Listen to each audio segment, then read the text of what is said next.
بسم اللہ الرحمن الرحیم۔ الخامس والعشرون من شعب الایمان وهو باب فی المناسک۔ قال اللہ عز وجل وَإِذْ بَوَّأْنَا لِإِبْرَاهِيمَ مَكَانَ الْبَيْتِ أَن لَا تُشْرِكْ بِي شَيْئًا وَطَهِّرْ بَيْتِي لِلطَّائِفِينَ وَالْقَائِمِينَ وَالرُّكَّعِ السُّجُودِ وَأَذِّن فِي النَّاسِ بِالْحَجِّ يَأْتُوكَ رِجَالًا وَعَلَىٰ كُلِّ ضَامِرٍ يَأْتِينَ مِنْ كُلِّ فَجٍّ عَمِيقٍ۔ وقال وَلِلَّهِ عَلَى النَّاسِ حِجُّ الْبَيْتِ مَنِ اسْتَطَاعَ إِلَيْهِ سَبِيلًا وقال وَأَتِمُّوا الْحَجَّ وَالْعُمْرَةَ لِلَّهِ۔ باب العلم انواریہ ایجوکیشنل سوسائٹی و جامعہ انواریہ حیدرآباد انڈیا کے زیر اہتمام بفضلہ تعالی الجامع لشعب الایمان للبیہقی کا درس قسطوار جاری ہے۔ آج کا درس شروع ہوتا ہے ایمان کا 25واں شعبہ باب مناسک یعنی احکامات حج میں۔ قال اللہ عز وجل، اللہ تعالیٰ ارشاد فرماتا ہے وَإِذْ بَوَّأْنَا لِإِبْرَاهِيمَ مَكَانَ الْبَيْتِ أَن لَا تُشْرِكْ بِي شَيْئًا الآیہ۔ جب جگہ مقرر کر دی ہم نے، اللہ تعالیٰ فرماتا ہے کہ جب جگہ مقرر کر دی ہم نے حضرت ابراہیم علیہ السلام کے لیے بیت اللہ کی، تو حکم دیا ہم نے کہ شریک نہ ٹھہرانا میرے ساتھ کسی چیز کو، اور پاک رکھنا میرے گھر کو طواف کرنے والوں اور قیام کرنے والوں اور رکوع اور سجود کرنے والوں کے لیے، اور اعلان کرو لوگوں میں یعنی حج کا، اعلان کرو لوگوں میں حج کا، وہ آئیں تیرے پاس پیدل اور کمزور اونٹنیوں پر آئیں گے دور دراز کے راستوں سے۔ اور باری تعالیٰ کا ارشاد ہے وَلِلَّهِ عَلَى النَّاسِ حِجُّ الْبَيْتِ مَنِ اسْتَطَاعَ إِلَيْهِ سَبِيلًا۔ اللہ کی رضا کے لیے لازم ہے لوگوں پر بیت اللہ کا حج کرنا اس شخص کے ذمے جو اس کی طرف راستہ پانے کی طاقت رکھے۔ اور ارشاد ہے وَأَتِمُّوا الْحَجَّ وَالْعُمْرَةَ لِلَّهِ، پورا کرو حج اور عمرے کو اللہ کے لیے۔ مناسب معلوم ہوتا ہے کہ حج کے بابت کچھ مسائل آج کے درس میں آپ کے سامنے رکھ دیا جائے، بعدہ اس کتاب کی حدیث نمبر 3685 کا آغاز کیا جائے۔ پہلا مسئلہ یہ کہ حج کی فرضیت کب ہوئی، تو سماعت فرمائے کہ حج کے اصل معنی ارادے کے ہیں، کسی چیز کا ارادہ کرنا، یہ لغت میں حج کا معنی ہے، اور شریعت کی اصطلاح میں بیت اللہ شریف کی از راہ تعظیم مخصوص اعمال کے ساتھ زیارت کا ارادہ کرنے کا نام حج ہے۔ حج ہا کے زبر یعنی حج اور ہا کے زیر یعنی ہج، دونوں طرح یہ لفظ منقول ہے، اور قرآن مجید میں دونوں طریقوں پر قرأت جائز ہے۔ حج کب فرض ہوا؟ شارحین اور مفسرین کی رائے اس سلسلے میں مختلف ہیں۔ سوال یہ کہ حج کب فرض ہوا، تو شارحین اور مفسرین کی آراء اس سلسلے میں مختلف ہیں۔ قرطبی رحمۃ اللہ علیہ 2 قول نقل کیے ہیں، ایک 5 ہجری کا یعنی حج 5 ہجری میں فرض ہوا، اور دوسرا قول 9 ہجری کا، اور ان دونوں قولوں کو نقل کرنے کے بعد 9 ہجری میں فرض ہونے کو ترجیح دی ہے۔ تو قرطبی کے نزدیک راجح یہ ہے کہ حج 9 ہجری میں فرض ہوا۔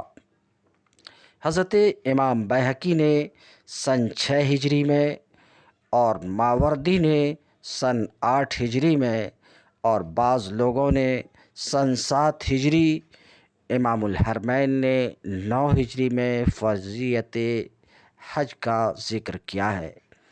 امام الحرمین کے نزدیک بھی راجح یہی ہے کہ حج سن 9 ہجری میں فرض کیا گیا، اور بعض لوگوں نے تو یہاں تک کہہ دیا ہے کہ ہجرت سے پہلے ہی حج فرض ہو چکا تھا، مگر یہ رائے شاذ ہے، اور عام طور پر اہل علم نے اسے قابل اعتماد ہی نہیں سمجھا۔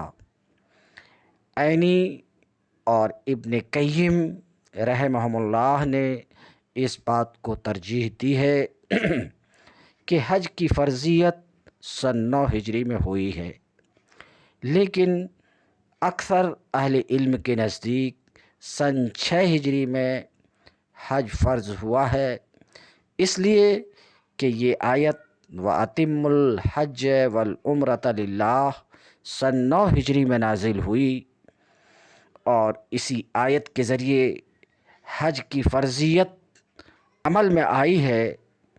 واضح ہو کہ حضرت علقمہ وغیرہ کی قرأت اتم الحج کی بجائے اقیم الحج ہے، جس سے معلوم ہوتا ہے کہ یہ آیت ابتداءً حج کے فرض ہونے کو بتاتی ہے، صرف اتمام حج کے وجوب ہی کو نہیں بتلاتی۔ حج کی فرضیت علی الفور ہے یا علی التراخی ہے، یعنی حج کی استطاعت پیدا ہونے کے بعد فوراً ہی حج کر لینا فرض ہوگا، یا تاخیر کے ساتھ کبھی بھی حج کر سکتا ہے؟ یہ ہے سوال۔ مشہور حنفی فقیہ امام ابو الحسن کرخی نے حج کے علی الفور واجب ہونے کو ترجیح دی ہے۔ یہی رائے امام ابو یوسف اور صحیح تر روایت کے مطابق امام ابو حنیفہ کی بھی ہے۔ ابن شجاع نے ذکر کیا ہے کہ امام ابو حنیفہ فرمایا کرتے تھے کہ جس کے پاس سامان حج موجود ہو اور وہ شادی کرنا چاہتا ہو تو پہلے اسے حج کر لینا چاہیے۔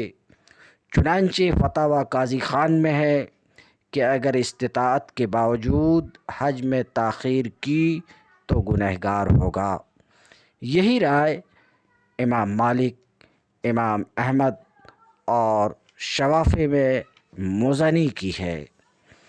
امام شافعی اور فقہائے احناف میں امام محمد کے نزدیک حج علی التراخی واجب ہوتا ہے۔ چنانچہ استطاعت کے باوجود حج کی ادائیگی میں تاخیر کی تو محض تاخیر کی وجہ سے گنہگار نہ ہوگا، تاہم زندگی میں کبھی بھی حج کر لے تو بالاتفاق یہ حج ادا ہوگا، قضا شمار نہ ہوگا۔ حج کی فرضیت، حج کی وجوب میں حکمت و مصلحت کیا ہے؟ تو اسلام کی کوئی عبادت ایسی نہیں جس میں تربیت اور تزکیہ نفوس کا کوئی پہلو موجود نہ ہو، اور کوئی شبہ نہیں کہ ان میں سے ایک حج بھی ہے۔ حج کے ذریعے مسلمانوں کی ایسی بین الاقوامی اجتماعیت، یکسانیت اور وحدت کا ظہور ہوتا ہے کہ کالے، گورے، امیر اور غریب، خوبصورت، بدصورت، عالم اور جاہل، وجیح و باوقار اور عامی سے عامی، مرد و عورت، مختلف علاقوں کے رہنے والے، مختلف بولیوں کے بولنے والے، مختلف تہذیب و تمدن کے نمائندہ، مختلف مزاج و مذاق کے حامل، ندائے خلیل پر لبیک کہتے ہوئے مکہ کی وادی میں حاضر ہیں، ان کے لباس کی یکسانیت بھی قابل دید ہے۔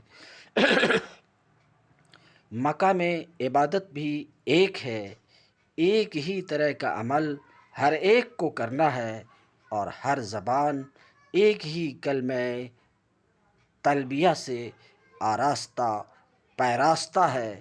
عرفات کا میدان ہو یا منی کا صحرا، مزدلفہ کی پہاڑیاں ہوں یا صفا و مروہ کے درمیان کی شاہراہ، مومن کے کعبہ مقصود اور کعبہ عشق و محبت کے گرد بچھا ہوا مطاف، ہر جگہ اختلاف و تفریق کی ساری دیواریں منہدم ہیں، اور اہل ایمان دوش بدوش قدم بقدم خدا کی رضا کی طلب میں مشغول ہیں۔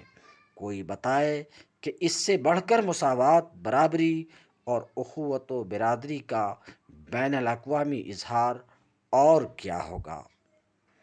حج کا دوسرا مقصد شاعر اللہ کی تعظیم اور اس سے عبرت خیزی اور نصیحت آموزی ہے۔ اسی کو قرآن مجید نے من یعظم شعائر اللہ فإنہا من تقوی القلوب، یہ شاعر اللہ کیا ہیں؟ یہ وہ یادگاریں ہیں جن سے خدا کی یاد تازہ ہوتی ہے اور خدا کی محبت کی آگ دلوں میں سلگتی اور قلوب کو ضیا پاش کرتی ہے۔ ایک بندہ مومن جب حج کے لیے رخت سفر باندھتا ہے اور چشم دل کھولتا ہے تو قدم قدم پر وہ خدا کی وجود کا، اس کی رحمتوں اور عنایتوں کا، خدا پرستی اور خدا سے محبت و رضا جوئی کا کھلی آنکھوں سے مشاہدہ کرتا ہے۔ وہ جب خانہ کعبہ کے سامنے سر رکھتا ہے تو یوں محسوس ہوتا ہے جیسے خدا کی چوکھٹ پر اس کی جبین خم ہے۔ غلاف کعبہ تھامتا ہے تو احساس کرتا ہے گویا اس کے گنہگار ہاتھوں میں اللہ کا دامن رحمت اور دامن عفو آ گیا ہے۔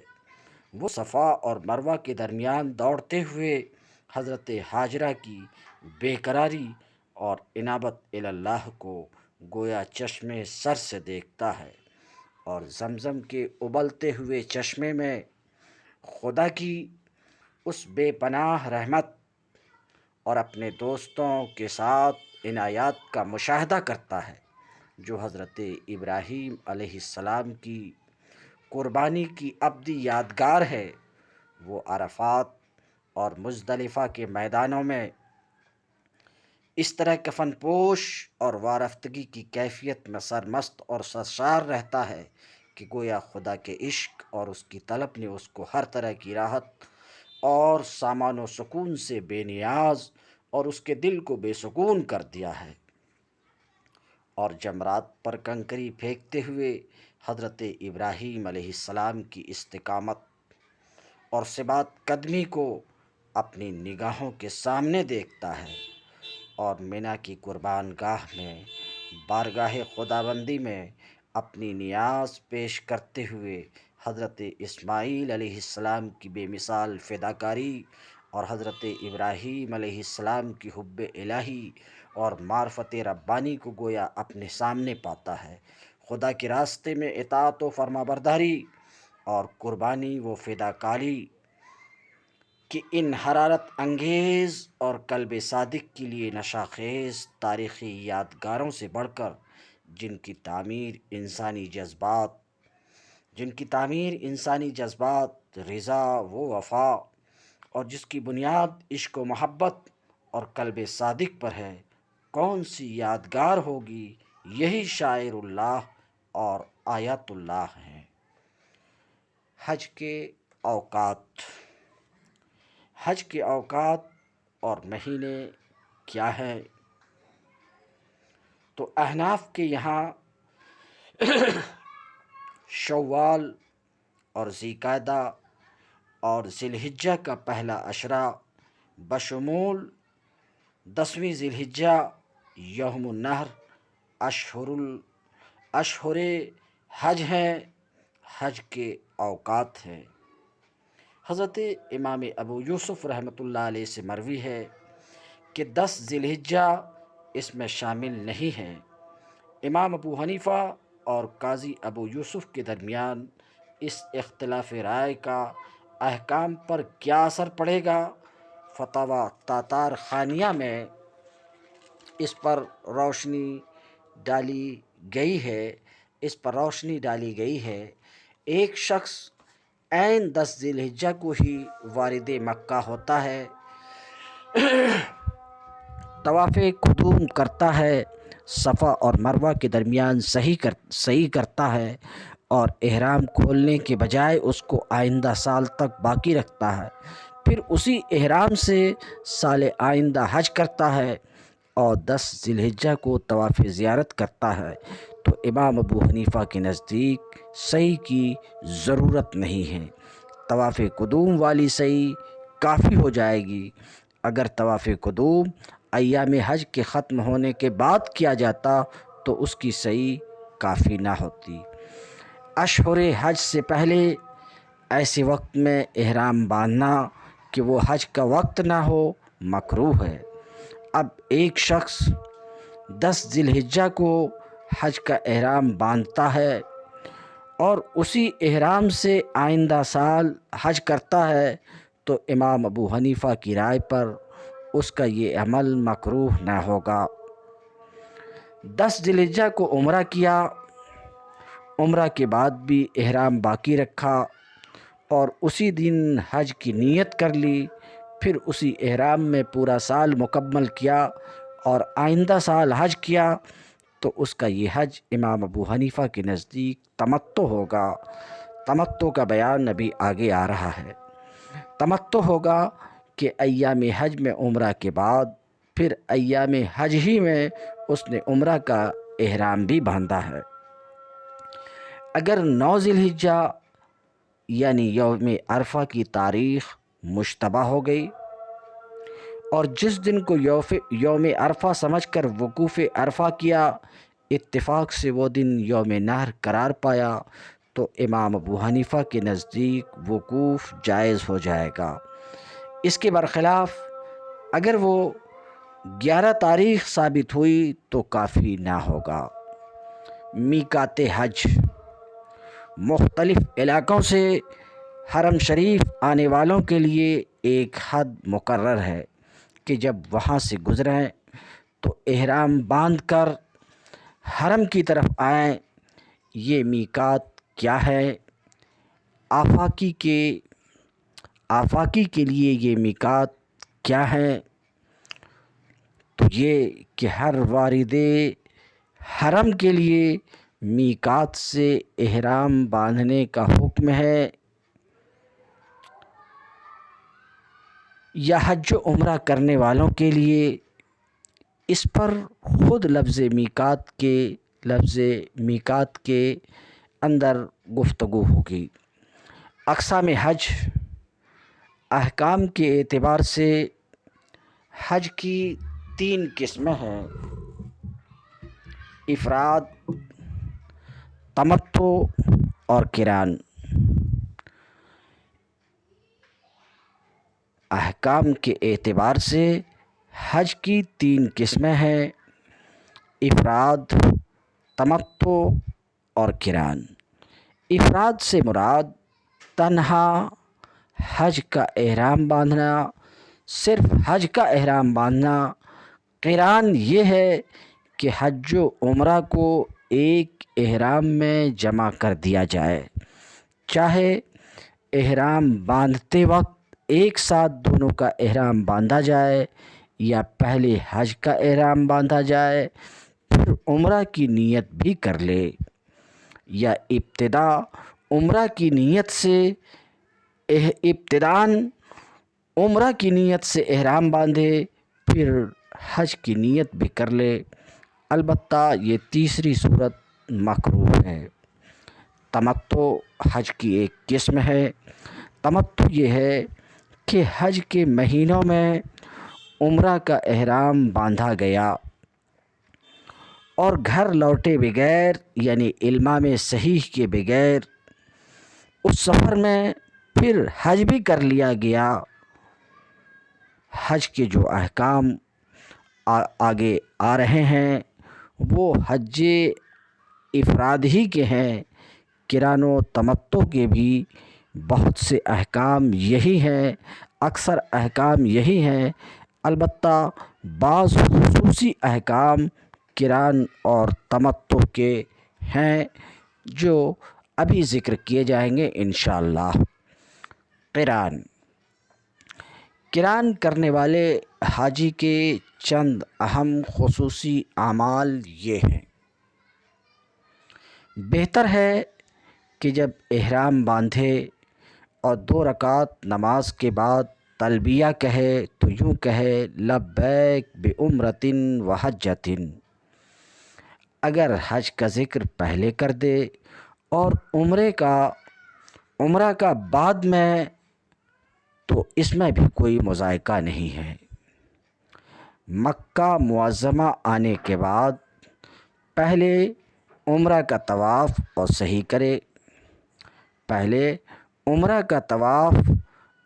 کرے، پھر احرام کھولے بغیر طواف قدوم اور سعی کرے۔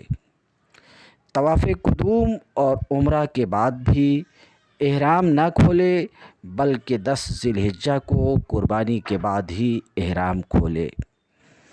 ایسے شخص پر شکرانہ کی قربانی دم شکر واجب ہے، جس کا گوشت خود بھی کھا سکتا ہے اور اغنیا کو بھی کھلا سکتا ہے۔ اگر قربانی کی استطاعت نہ ہو تو 10 دنوں تک روزے رکھنے ہوں گے، 3 دن ایام حج میں 9 ذی الحجہ تک اور بقیہ 7 روز گھر واپسی کے بعد۔ اگر یوم عرفہ تک 3 روزے پورے نہ کر سکا تو پھر قربانی ہی اس کے لیے متعین ہے۔ اگر کوئی ایسی جنایت سرزد ہو جائے جس کی وجہ سے قربانی واجب ہوتی ہے تو قران کرنے والے پر دوہری قربانی واجب ہوگی۔ حضرات، آپ نے سماعت فرمایا کہ احکام کے اعتبار سے حج کی 3 قسمیں ہیں: افراد، قران اور تمتع۔ تو افراد اور قران کا بیان ہوا، اب تمتع کا بیان شروع ہوتا ہے۔ تو واضح رہے کہ تمتع کی 3 صورتیں ہیں۔ حج کے مہینوں میں عمرہ کا احرام باندھے اور عمرہ کا اکثر حصہ انجام دے، اس کے بعد افعال حج کی تکمیل کرے۔ حج کے مہینوں میں عمرہ کا احرام باندھے اور عمرہ کر لے، پھر اسی سفر میں حج کا احرام باندھے اور حج کرے۔ عمرہ کا احرام تو ماہ حج شوال شروع ہونے سے پہلے باندھا، لیکن عملاً عمرہ شوال میں ادا کیا، پھر اسی سال حج بھی کر لیا تو یہ بھی تمتع ہی ہے۔ غرض میقات سے عمرہ کا احرام باندھے اور اشہر حج شروع ہونے کے بعد عمرہ یا عمرہ کا اکثر حصہ انجام دے، پھر اسی احرام میں یا نئے احرام کے ذریعے اسی سفر میں حج بھی کر لیا، یہ تمتع ہے۔ اس کو فقہا نے اس طرح تعبیر کیا ہے کہ تمتع کے لیے ضروری ہے کہ حج و عمرہ کے درمیان المام صحیح نہ ہوا ہو۔ المام صحیح سے مراد یہ ہے کہ عمرہ کر کے احرام کھول لے اور اپنے وطن واپس چلا جائے، پھر احرام باندھ کر دوبارہ حرم شریف آئے اور نئے احرام کے ساتھ حج ادا کرے۔ ایسی صورت میں وہ حاجی متمتع نہ ہوگا بلکہ مفرد بالعمرہ اور مفرد بالحج ہوگا۔ تمتع کے خصوصی اور اہم احکام یہ ہیں: نمبر 1، میقات سے صرف عمرہ کا احرام باندھا جائے۔ نمبر 2، مکہ معظمہ آ کر عمرہ کر کے بال منڈا لے یا کٹا لے، اس کے بعد وہ حلال ہو جائے گا بشرطے کہ اپنے ساتھ قربانی کا جانور نہ لایا ہو۔ تمتع کرنے والا جو ہی عمرہ کا طواف شروع کرے تلبیہ کہنا بند کر دے۔ امام مالک کے یہاں بیت اللہ شریف پر نظر پڑتے ہی تلبیہ بند کر دے۔ نمبر 4، تمتع کی ایک صورت یہ بھی ہے کہ وہ قربانی کا جانور ہدی ساتھ لائے۔ ایسی صورت میں عمرہ ادا کرنے کے بعد وہ حلال نہیں ہوگا بلکہ حالت احرام میں ہی رہے گا، اور 8 ذی الحجہ یوم ترویہ کو حج کے لیے احرام باندھے گا۔ نمبر 5، اگر قربانی کا جانور ساتھ نہ لایا تو پھر بھی تمتع کرنے والے پر قربانی اور اس پر قدرت نہ ہو تو 10 روزے اسی تفصیل کے مطابق ہوں گے جو قران کے سلسلے میں مذکور ہوئی۔ سوال: حج کی 3 قسمیں آپ نے سن لیا: افراد، قران، تمتع۔ حج کی ان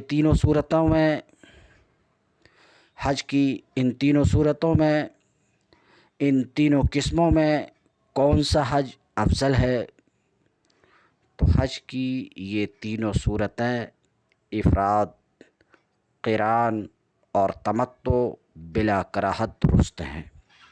خود آپ صلی اللہ علیہ وسلم کے ساتھ حج کرنے والے صحابہ نے تینوں طریق پر حج فرمایا ہے، اس میں کوئی اختلاف نہیں ہے، لیکن ان میں سے کون سی صورت زیادہ بہتر اور افضل ہے، اس میں فقہا کے درمیان اختلاف ہے۔ مشہور ہے کہ امام ابو حنیفہ کے ہاں قران ان تینوں قسموں میں افضل ہے، پھر تمتع، اس کے بعد افراد کا درجہ ہے۔ مالکیہ اور شوافی کے نزدیک افراد افضل ہے، پھر تمتع، اس کے بعد قران ہے۔ حنابلہ کی رائے ہے کہ قربانی کے جانور کے ساتھ تمتع، پھر افراد، اس کے بعد قران کا درجہ ہے۔ یہ ائمہ اربعہ کی مشہور آراء ہیں، ورنہ ان سے مختلف اقوال بھی ان کی طرف منسوب ہیں۔ تاہم شوافی اور احناف کے مسلک کی جو تفصیلات بعض ناقلین نے نقل کی ہیں ان کو تسلیم کر لیا جائے تو اختلاف اور کم ہو جاتا ہے۔ بعض محققین نے لکھا ہے کہ مفرد حاجی صرف حج پر اکتفا کرے اور حج کے بعد عمرہ نہ کرے، بالاتفاق اس سے قران بہتر ہے۔ دوسری طرف احناف میں امام محمد اس بات کے قائل ہیں کہ اگر ایک ہی سال میں 2 مستقل اسفار کے ذریعے علیحدہ حج و عمرہ کرے تو باوجود افراد کے یہ صورت قران سے افضل ہوگی۔ اس اختلاف کی بنیاد اس بات پر ہے کہ آپ صلی اللہ علیہ وسلم نے جو حج فرمایا وہ ان 3 قسموں میں کس قسم کا تھا۔ نیز اس اختلاف کو اس بات نے خاصا پیچیدہ اور دلچسپ بنا دیا ہے کہ آپ صلی اللہ علیہ وسلم نے اپنی حیات میں صرف ایک ہی حج فرمایا، اسی لیے اس کا شمار حدیث کی مشکلات اور مبہمات میں ہے۔ روایات تینوں طرح کی موجود ہیں۔ امام ترمذی نے یکے بعد دیگرے 3 باب قائم کیے ہیں اور تینوں مضمون کی روایت نقل کر دی ہے۔ حضرت عائشہ صدیقہ رضی اللہ عنہا صراحت کے ساتھ فرماتی ہیں کہ آپ صلی اللہ علیہ وسلم نے حج افراد کیا ہے، جبکہ حضرت انس بن مالک رضی اللہ تعالی عنہ راوی ہیں کہ آپ صلی اللہ علیہ وسلم کو لبیک بعمرۃ و حجۃ کہتے ہوئے سنا ہے، اور یہ تلبیہ حج قران ہی کا ہے۔ ان دونوں کے مقابلے میں حضرت سعد بن ابی وقاص رضی اللہ تعالی عنہ کہتے ہیں کہ آپ صلی اللہ علیہ وسلم نے اور آپ کے ساتھ حضرت سعد بن ابی وقاص کہتے ہیں کہ آپ صلی اللہ علیہ وسلم نے اور آپ کے ساتھ ہم نے تمتع کیا ہے، اور یہی عبداللہ بن عمر بھی کہتے ہیں۔ فقہا کے دلائل پر بنظر انصاف غور کیا جائے تو واقعہ ہے کہ احناف کی رائے زیادہ قوی معلوم ہوتی ہے۔ احناف کی رائے زیادہ قوی معلوم ہوتی ہے۔ بعض حضرات نے اس پر بڑے شرح و بسط سے گفتگو کی ہے اور مختلف طرق سے مسلک حنفیہ کی ترجیح کو ثابت کیا ہے۔ ان میں سے چند اہم نکات آپ کے سامنے پیش کیے جاتے ہیں۔ نمبر 1، قران 17 صحابیوں سے اور صحیح سند سے مروی ہے، جبکہ تمتع کے راوی 5 ہیں اور یہ بھی تمتع کے بارے میں صریح نہیں ہیں، اور حج افراد کے راوی صرف 4 ہیں۔ دوسرا نقطہ، افراد اور تمتع کے راویوں سے عموماً مختلف اور متعارض روایات منقول ہیں، جبکہ حضرات عمر، انس، برا بن عازب، عبداللہ بن عمرو، ہرماس بن زیاد، ابو طلحہ انصاری، عبداللہ بن ابی اوفا، عمران بن حسین، ابو قتادہ، امہات المومنین حضرت ام سلمہ رضی اللہ عنہم اجمعین سے صرف قران ہی منقول ہے۔ تیسرا نقطہ، آپ کی زبان حق ترجمان سے کہیں یہ اظہار نہیں ہوا کہ میں نے افراد یا تمتع کیا ہے، لیکن فرمایا کہ میں نے قران کیا ہے۔ حضور صلی اللہ علیہ وسلم کے حج قران کی روایات چاروں خلفائے راشدین سے مروی ہے، لیکن روایت کے اس اختلاف اور تعارض سے ہرگز یہ نہ سمجھا جائے کہ آپ کی طرف بعض لوگوں نے جانتے بوجھتے غلط نسبت کر دی ہے، بلکہ یہ اختلاف محض غلط فہمی پر مبنی ہے۔ اصل یہ ہے کہ حاجی مفرد تلبیہ میں صرف لبیک بحجۃ کہتا ہے، تمتع کرنے والا لبیک بعمرۃ، اور قران والے کے لیے تینوں طرح تلبیہ کی گنجائش ہے: لبیک بحجۃ، لبیک بعمرۃ، لبیک بحجۃ و عمرۃ۔ لبیک بحجۃ و عمرۃ، تو آپ صلی اللہ علیہ وسلم کا حج اصل میں قران تھا، مگر آپ نے تلبیہ کے کلمات تینوں طرح کہے۔ اس سے راوی کو وہم ہوا کہ جس نے لبیک بحجۃ سنا اس نے آپ کی طرف افراد کی نسبت کر دی، اور جس نے لبیک بعمرۃ سنا انہوں نے تمتع کی واللہ عالم بالصواب۔ اب آپ سماعت فرمائیں کہ وجوب حج کے شرائط کیا ہے۔ حج کے واجب ہونے کی یہ شرطیں ہیں۔ نمبر 1، اسلام۔ حج کے واجب ہونے کی پہلی شرط ہے اسلام، چنانچہ کافر پر حج واجب نہ ہوگا۔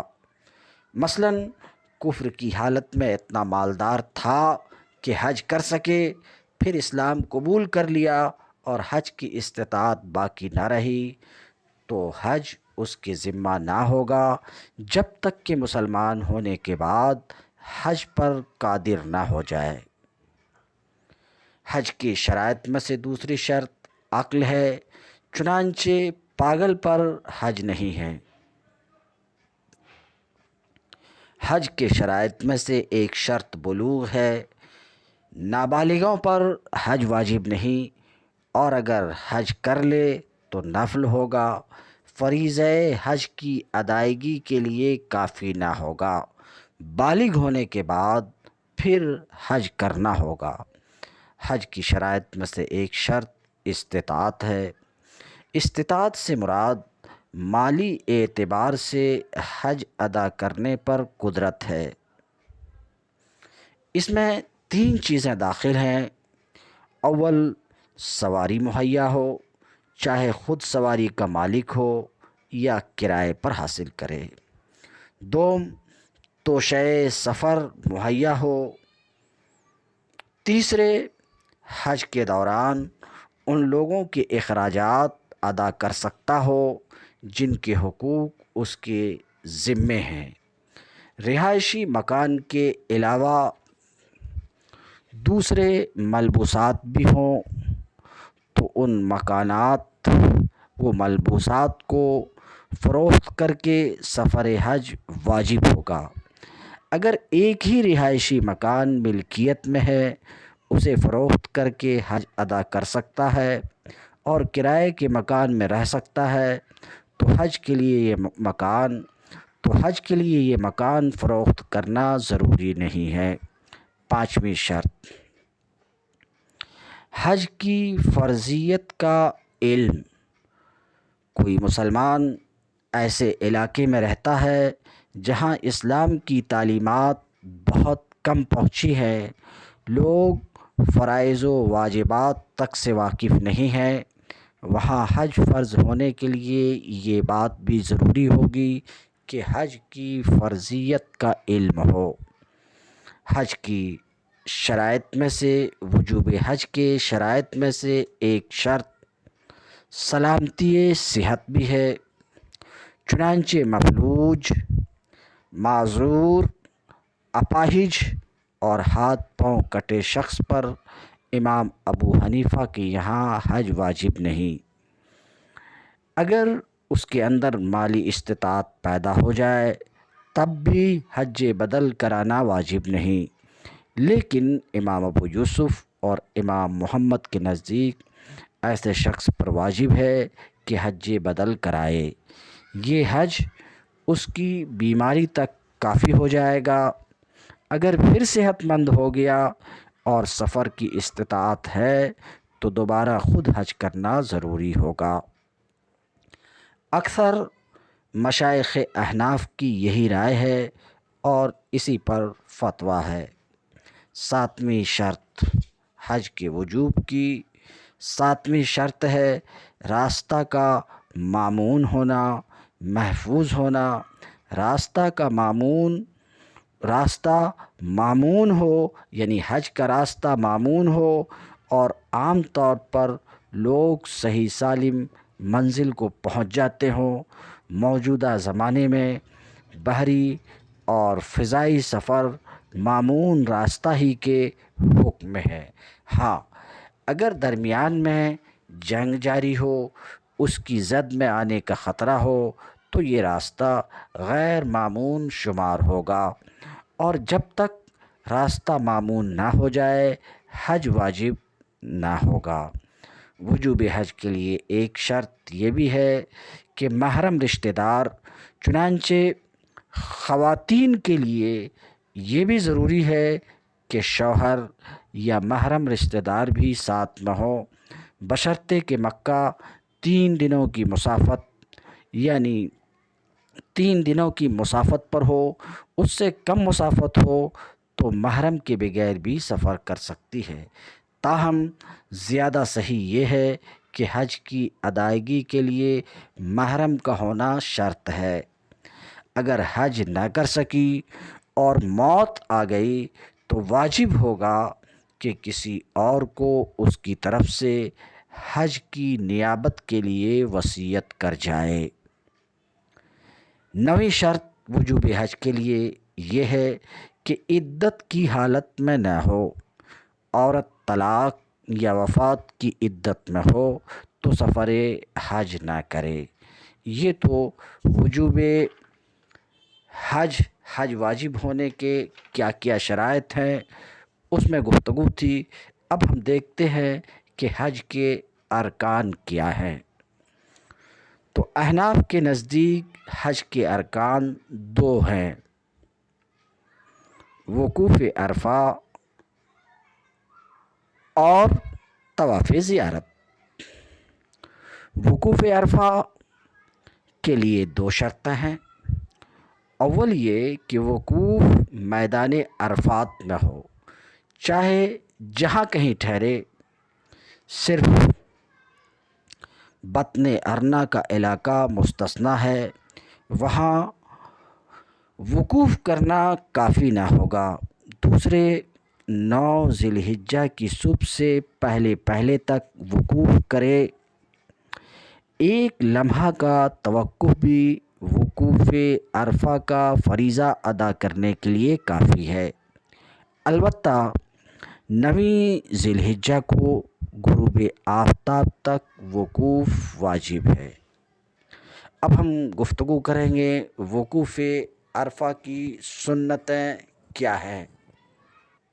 وقوف عرفہ میں کیا کیا باتیں سنتیں ہیں، تو واضح رہے کہ وقوف عرفہ کی سنتیں یہ ہیں: غسل کرنا، 2 خطبے نماز ظہر و عصر کو جمع کر کے ادا کرنا، روزہ نہ رکھنا، باوضو رہنا، امام یعنی امیر حج کے قریب رہنا، حضور قلب کے ساتھ دعا میں مشغول رہنا، سیاہ چٹانوں کے پاس یا حتی المقدور اس کے قریب وقوف کرنا جہاں کہ آپ صلی اللہ علیہ وسلم نے وقوف فرمایا تھا، دعا تلبیہ کی کثرت۔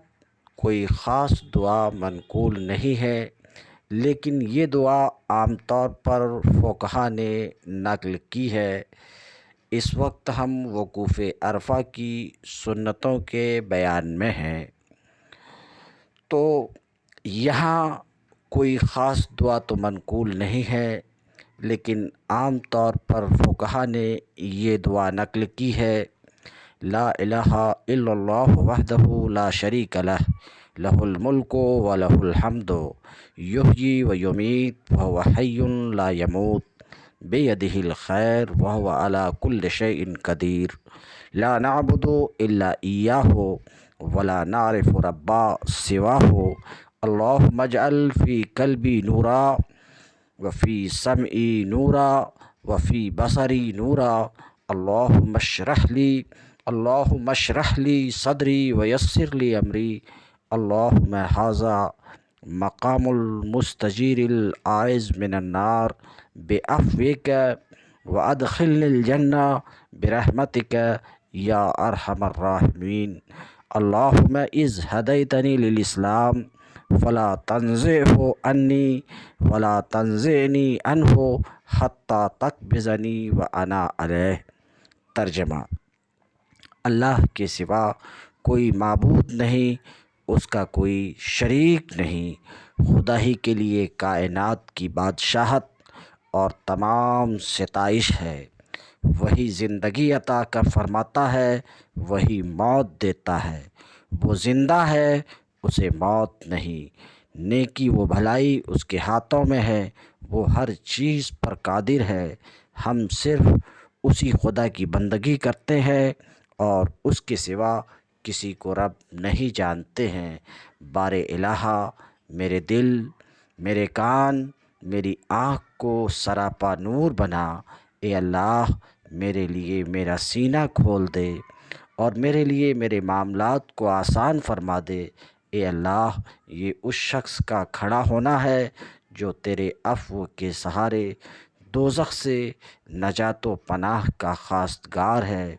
اور اے تمام رحم کرنے والوں سے بڑھ کر رحم خو، مجھے جنت میں داخل فرما دے۔ خداوند، جب آپ نے مجھے اسلام کی ہدایت سے سرفراز فرمایا ہے تو مجھ سے اس نعمت کو نہ چھین اور مجھ کو اس سے محروم نہ فرما، یہاں تک کہ آپ اس حال میں موت عطا فرما کہ میں اسلام پر قائم رہوں۔ بہتر ہے کہ دعا پست آواز میں کی جائے، ہلکی آواز میں کی جائے۔ وقوف عرفہ کے جو اوقات مذکور ہوئے ہیں ان میں دانستہ یا نادانستہ، خوابیدہ یا بیدار، باہوش یا بے ہوش عرفات سے گزر جائے تو اس فریضہ کی ادائیگی کے لیے کافی ہے اور اس نے حج پا لیا۔ 9 ذی الحجہ کو غروب آفتاب کے بعد مزدلفہ کے لیے نکل جائے۔ طواف زیارت 10 ذی الحجہ کو جمرہ عقبہ کی رمی اور بال منڈانے کے بعد حجاج کو مکہ آ جانا چاہیے اور طواف کرنا چاہیے۔ اسے طواف افاضہ، طواف زیارت، طواف رکن، طواف یوم نحر کہا جاتا ہے۔ بہتر ہے کہ 10ویں تاریخ ہی کو طواف کیا جائے۔ 11ویں یا 12ویں ذی الحجہ کو بھی کیا جا سکتا ہے، اس سے زیادہ تاخیر نہ کی جائے۔ منی میں حلق کے بعد احرام کی تمام ممنوعات سوائے عورت کے حلال ہو گئی تھیں۔ اب طواف کے بعد عورت بھی حلال ہو گئی۔ جب تک یہ طواف نہ کر لے، خواہ سالوں گزر جائے، بیوی اس کے لیے حلال نہ ہوگی۔ اس پر اجماع و اتفاق ہے۔ طواف زیارت کے 7 چکروں میں سے 4 فرض اور بقیہ 3 واجب ہیں۔ اگر یہ 3 چکر چھوڑ دے، 3 شوط چھوڑ دے تو دم یعنی قربانی کے ذریعے تلافی ہو سکتی ہے۔ اگر طواف قدوم میں صفا اور مروہ کے درمیان سعی نہیں کی تھی تو اب طواف زیارت میں سعی اور رمل کرے۔ اگر طواف قدوم میں سعی کر چکا ہے تو اب اس طواف میں سعی اور رمل نہ کرے۔ 10 ذی الحجہ کو طواف سے فارغ ہونے کے بعد منی واپس چلا جائے۔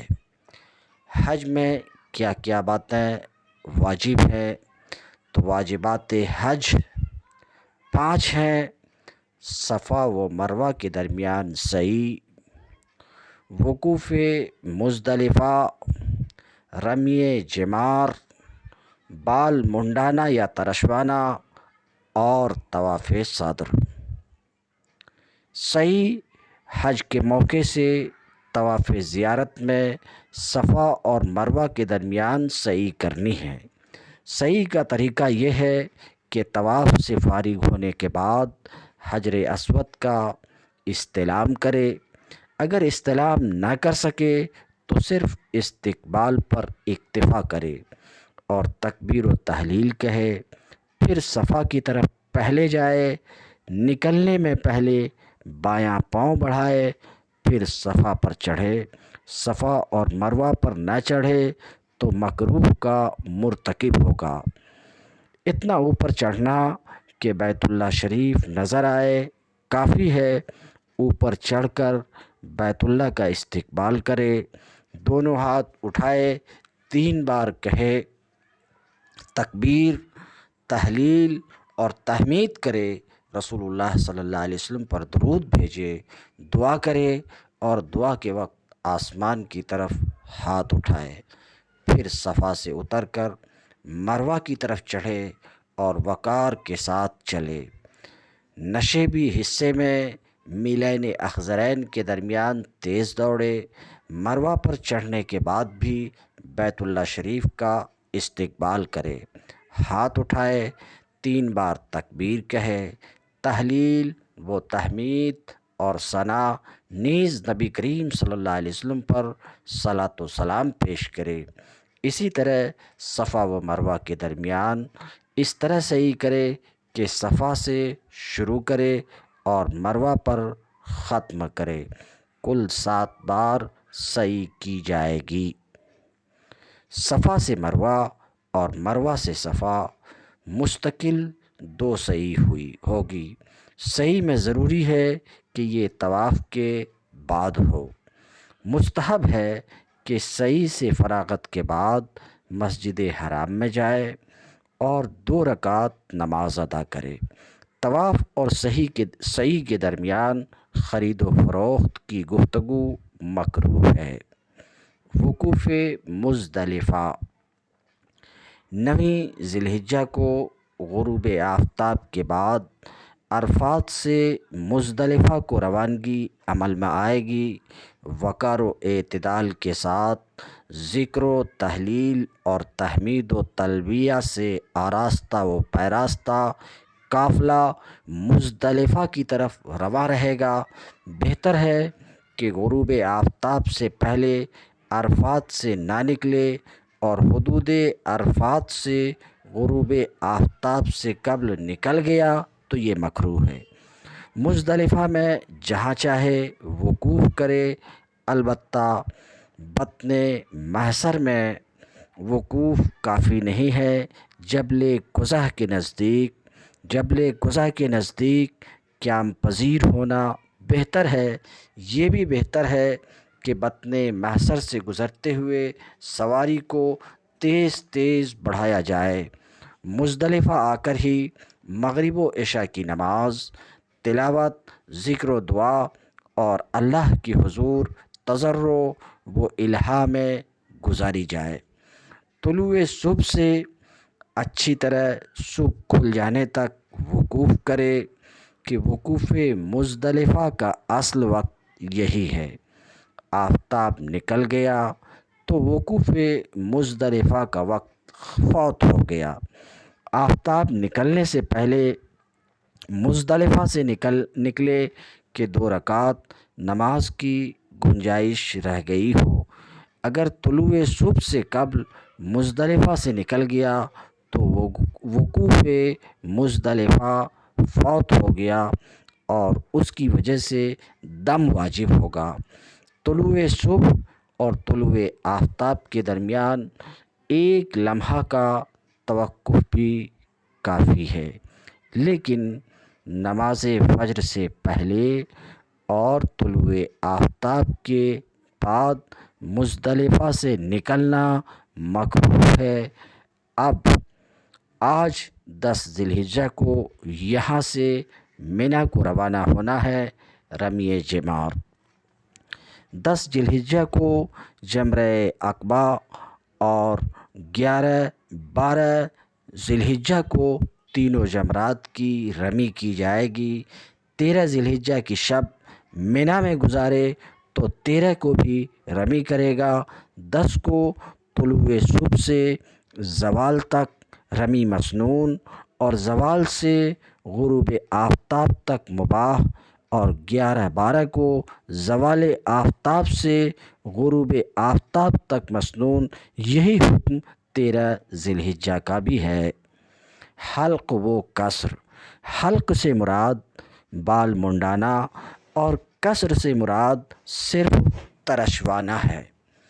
10 ذی الحجہ کو رمی اور قربانی کے بعد حلق یا قصر کرانا ہے۔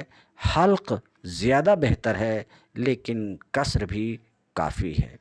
حلق پورے سر کا کرائے کہ آپ صلی اللہ علیہ وسلم نے یوں ہی فرمایا ہے قصر میں چوتھائی سر کے بالوں سے 1 انگل کی مقدار ترشوانا کافی ہے۔ کاسانی کی رائے ہے کہ اس مقدار سے ذرا زیادہ کٹائے کہ بالوں کی لمبائی میں عموماً کچھ تفاوت ہوتا ہے، تو کچھ زیادہ کٹائے کہ تمام بالوں سے 1 انگل کا کاٹا جانا یقینی ہو جائے۔ یہ حلق یا قصر قربانی کے ایام ہی میں کر لیا جائے۔ 10 ذی الحجہ کو اس کام سے سبکدوش ہو جانا زیادہ بہتر ہے۔ اگر سر پر بال نہ ہو تو صرف استرے پھر والے استرے کا استعمال بہتر ہے، لیکن چونا یا کسی کیمیکل کے ذریعے بال صاف کر لیے جائیں تو یہ بھی کافی ہے۔ حلق یا قصر کا آغاز مسنون ہے۔ حجام کے دائیں اور خود اس شخص کے بائیں حصے سے کرے، اور یہ بھی سنت ہے کہ بال دفن کر دیے جائیں۔ یہ حلق یا قصر کا حکم تو وجوبی ہے، مگر اب ناخن تراشنا، مونچھوں کو پست کرنا اور جسم کے دوسرے حصوں کے فاضل بال کی صفائی مستحب ہے۔ اب جبکہ حاجی حلق یا قصر سے فارغ ہو چکا ہے، عورت کے سوا وہ تمام چیزیں اس کے لیے حلال ہیں جو احرام کی وجہ سے ممنوع ہو گئی تھی۔ طواف صدر، اس طواف کو طواف وداع، طواف واجب بھی کہا جاتا ہے۔ یہ گویا رخصت ہونے والوں کی بیت اللہ شریف سے وداعی ملاقات اور نیاز ہے۔ یوں تو طواف زیارت کے بعد ہی یہ طواف کر لے تو بھی کافی ہے، بشرطے کہ اس کے بعد مکہ میں اقامت کی نیت نہ کی ہو۔ لیکن بہتر طریقہ یہ ہے کہ عملاً جب مکہ سے روانگی کا قصد کرے اس وقت یہ طواف کرے۔ یہاں تک کہ حضرت امام ابو حنیفہ سے منقول ہے کہ طواف صدر کے بعد نماز عشاء مسجد حرام میں ادا کی تو بہتر ہے کہ نماز کے بعد پھر دوبارہ طواف کرے۔ طواف سے فارغ ہو کر مقام ابراہیم پر 2 گانا ادا کرے، زمزم پر آئے اور قبلہ رخ نوش کرے۔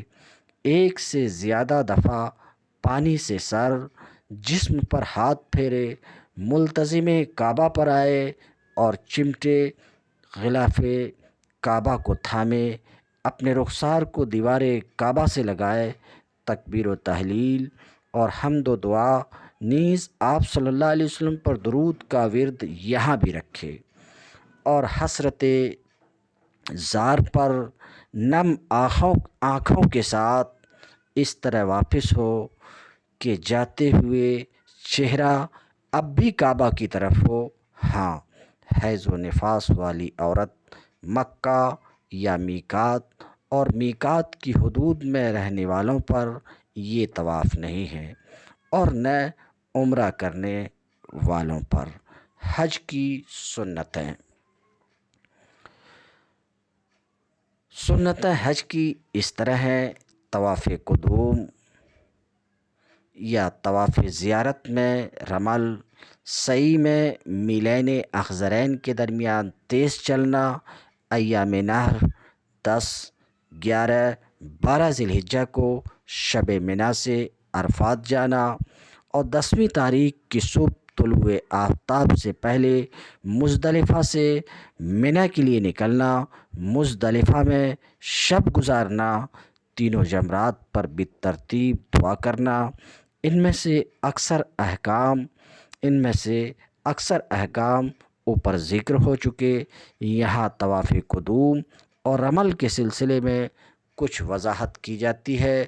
طواف قدوم، جس طرح طواف وداع مکہ سے رخصت ہونے کا طواف اور بیت اللہ سے آخری ملاقات تھی، اسی طرح طواف قدوم بیت اللہ شریف سے پہلی ملاقات وہ زیارت کا نام ہے۔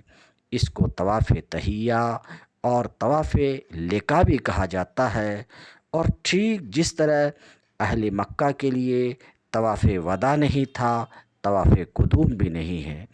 مکہ میں آئے تو سب سے پہلے بیت اللہ شریف حاضر ہو، داخلہ باب بنی شیبہ سے ہو، اس شان سے کہ تواضع کا پیکر ہو، دل میں خشیت و خشوع ہو، نگاہ میں کعبہ کی جلالت شان پہلی نظر پڑے تو زبان تکبیر و تحلیل اور دعا سے آراستہ ہو کہ یہ التجا کی خاص گھڑی ہے۔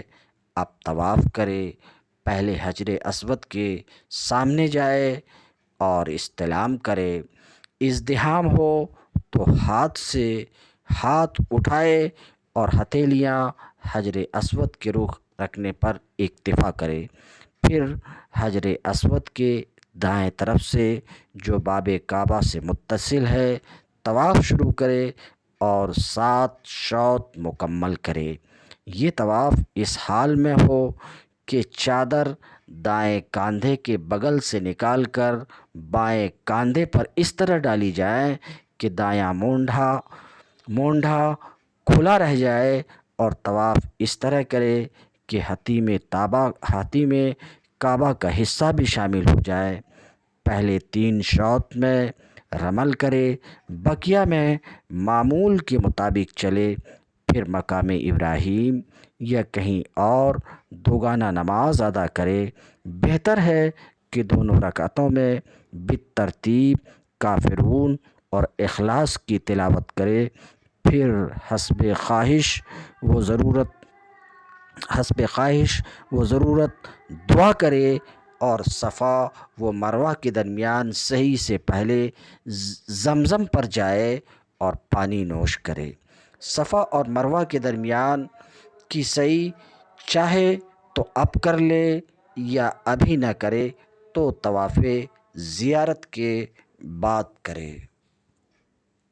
رمل اس کیفیت کے ساتھ چلنے کو کہتے ہیں کہ رفتار میں سرعت ہو، مونڈھوں کو حرکت دی جائے اور اترا کر چلنے کی صورت اختیار کی جائے۔ رمل صرف طواف کے پہلے 3 شوط میں ہے۔ اگر ایک یا سبھوں میں رمل بھول جائے تو اگلے شوط میں رمل نہ کرے۔ اگر پورے 7 شوط ہی رمل کے ساتھ کیے تو گو سنت کے خلاف کیا، مگر کچھ واجب نہیں۔ رمل حجر اسود سے شروع کرے گا اور پھر یہیں ختم کرے گا۔ اصول یہ ہے کہ جس طواف کے بعد سعی کی جائے اس میں رمل کرے، ورنہ نہیں کرے۔ چنانچہ اگر طواف قدوم کے بعد سعی نہ کرے اور طواف زیارت کے بعد سعی کا ارادہ ہو تو طواف قدوم میں رمل بھی نہ کرے گا، طواف زیارت ہی میں کرے گا۔ آداب حج کا ارادہ ہو تو حقوق الناس سے فراغت اور براءت کا خاص اہتمام کیا جائے، قرض ادا کر دیے جائیں، عبادات میں جو کوتاہی ہو اس کی بھی قضا کی جائے، توبہ و ندامت کی کیفیت بھی ہو، نمائش کے جذبے سے خاص طور پر دل و ذہن کو فارغ کرے۔ آغاز سفر میں ایسا اہتمام کہ لوگ متوجہ ہوں نہ کرے۔ جو مال موجود ہو وہ مشتبہ ہو تو قرض حاصل کر کے حج کرے اور اسی مال سے قرض ادا کرے۔ ایسے رفیق سفر کا انتخاب کرے جو صالح اور معروف میں مدد کرنے والا ہو، ذکر کی کثرت ہو۔ بہتر ہے کہ جمعرات یا پیر کو صبح میں سفر شروع کرے۔ والدین یا دادا دادی اور نانا نانی اس کی خدمت کے محتاج ہوں تو ان کی اجازت کے بغیر حج کا سفر مکروہ ہے۔ حج صحیح ہونے کی شرطیں۔ حج کے صحیح ہونے کے لیے 3 شرائط ہیں: احرام، اوقات حج، افعال کی متعینہ مقامات پر ادائیگی۔ احرام یوں باندھے کہ پہلے غسل یا وضو کرے۔ غسل کرنا زیادہ بہتر ہے، اور غسل کا مقصد طہارت و پاکی نہیں بلکہ نظافت اور صفائی و ستھرائی ہے۔ اس لیے حیض و نفاس کی حالت میں ہو پھر بھی غسل کر لے، ناخن تراش لے، مونچھیں کٹا لے، بغل، زیر ناف وغیرہ کے بال صاف کر لے۔ سر پر بال رکھنے کا عادی نہ ہو تو وہ بھی کٹا لے۔ بدن کو صابن وغیرہ سے اچھی طرح سے دھو لے۔ یہ بھی مستحب ہے کہ ممکن ہو تو بیوی سے صحبت کر لے، پھر سلے ہوئے کپڑے اتار لے اور دھلی ہوئی یا نئی چادریں لے۔ ایک کو ناف اور اس کے نیچے تک باندھیں، یہ ازار ہے، اور ایک سے پشت، مونڈھے اور سینہ کا حصہ چھپا لے اور اسے ناف کے اوپر باندھ لے یا جس طرح چاہے رکھے۔ ہاں، یہ چادر دائیں مونڈھے کی بغل سے بائیں مونڈھے کے اوپر اس طرح لے جائے کہ دائیں مونڈھے کا اوپری حصہ کھلا رہ جائے۔ اسی کو اضطباء کہتے ہیں۔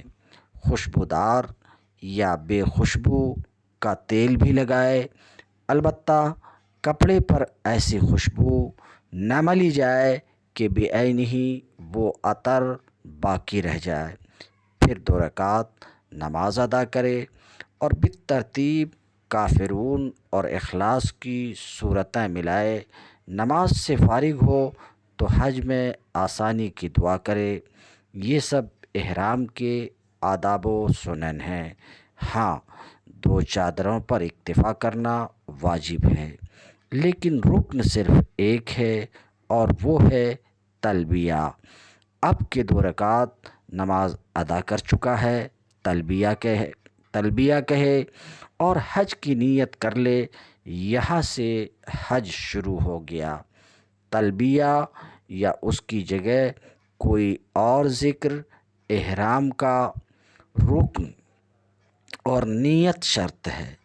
اب 5 گانا نمازوں کے بعد اوپر چڑھتے، نشیب میں اترتے، سوتے اور سو کر جاگتے، سوار ہوتے اور سواری سے اترتے زیادہ سے زیادہ تلبیہ پڑھے۔ ہاں، یاد رہے کہ بجائے تلبیہ کے سبحان اللہ، الحمدللہ یا لا الہ الا اللہ یا کسی اور طریقے پر اللہ تعالیٰ کا ذکر کرے اور نیت احرام کی ہو تو اس کا احرام شروع ہو جائے گا۔ احرام کی ایک صورت قولی کے بجائے فعلی بھی ہے، اور وہ یہ ہے کہ قربانی کا جانور ساتھ لے اور اس کے گلے میں ذبیحہ حج ہونے کی خاص علامت قلادہ لٹکا دے۔ یہ قربانی نفل ہو یا نذر یا کسی جنایت پر دم احرام کے لیے کافی ہے۔ ممنوعات حج۔ حج میں جو چیزیں ممنوع ہیں وہ 2 طرح کی ہیں۔ ایک وہ جو حاجی کی ذات سے متعلق ہیں، دوسرے حاجی کا وہ فعل جو کسی اور سے متعلق ہو۔ پہلی قسم کی ممنوعات 6 ہیں: جماع، سر منڈانا، ناخن تراشنا، خوشبو لگانا، سر اور چہرے کو ڈھکنا اور سلے ہوئے کپڑے استعمال کرنا۔ دوسری قسم کی ممنوع چیزیں ہیں وہ یہ ہیں کہ حرم یا احرام میں شکار کرنا یا شکار سے تعرض کرنا اور حرم کے درخت اکھیڑنا۔ حج کی مجموعی کیفیت حج کی مجموعی کیفیت اس طرح ہے کہ حاجی میقات سے احرام باندھے گا، پھر مقابلہ کی جانب سے دن کے وقت مکہ میں داخل ہو۔ مکہ میں داخل ہونے کے بعد سب سے پہلے بیت اللہ شریف کا رخ کرے اور باب بنی شیبہ سے مسجد حرام میں داخل ہو اور طواف قدوم کر لے۔ اب اس کے بعد حج کے افعال 8 ذی الحجہ یوم ترویہ سے شروع ہوں گے۔ 8 ذی الحجہ کو طلوع آفتاب کے بعد مکہ سے نکلے گا اور نماز ظہر منی میں ادا کرے گا۔ 9 ذی الحجہ یعنی یوم عرفہ کی صبح نماز فجر تک یوں ہی ٹھہرا رہے۔ اول وقت غلس میں نماز فجر ادا کرے اور مسجد خیف کے قریب آ جائے، پھر آفتاب نکلنے کے بعد عرفات کے لیے روانہ ہو جائے، وہاں ٹھہرا رہے۔ آفتاب ڈھلنے کے بعد مسجد نمرہ آ جائے اور امیر کے ساتھ ظہر و عصر کو جمع کر کے ظہر کے وقت ادا کرے۔ اس موقع سے امیر خطبہ بھی دے گا، 2 خطبے دے گا اور دونوں کے درمیان بیٹھے گا۔ یہ دونوں نمازیں ایک اذان اور 2 اقامت کے ساتھ ادا کی جائیں گی۔ ظہر کے بعد میدان عرفات میں توقف کرے گا۔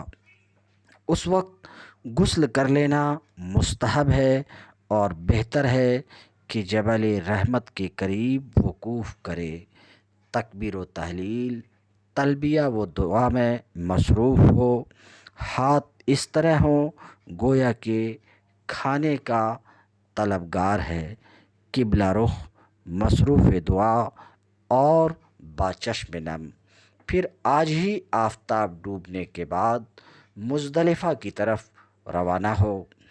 جہاں موقع ہو تو تیز چلے، جہاں موقع نہ ہو اعتدال کے ساتھ چلے۔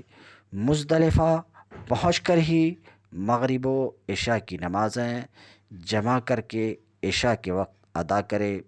اس وقت اذان اور اقامت دونوں ایک ہی دفعہ کہی جائے۔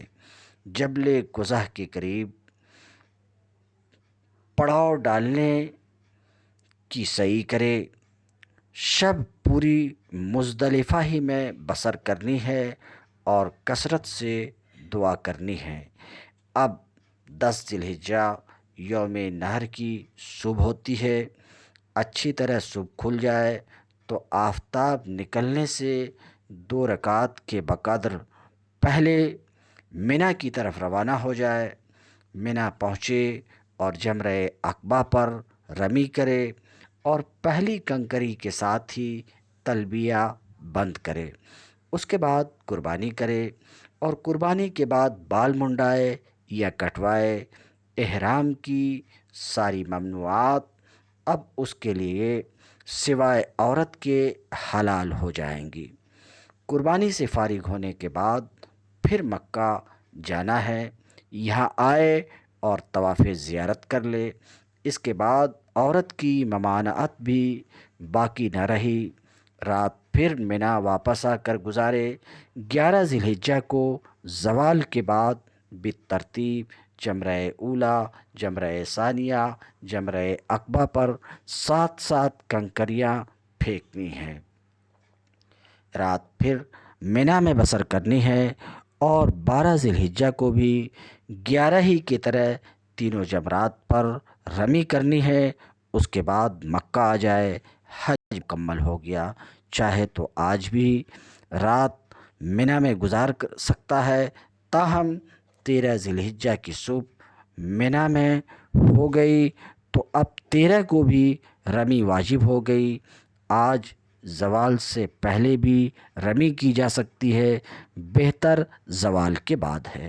اب مکہ جائے اور راستے میں مکہ میں داخل ہونے سے پہلے کچھ دیر توقف کرتا ہوا جائے۔ اب جب کہ حج کے افعال پورے ہو گئے، حدود میقات سے باہر والوں کے لیے ایک اور عمل باقی ہے کہ مکہ سے نکلنے سے پہلے بیت اللہ شریف کا وداعی طواف کر لے۔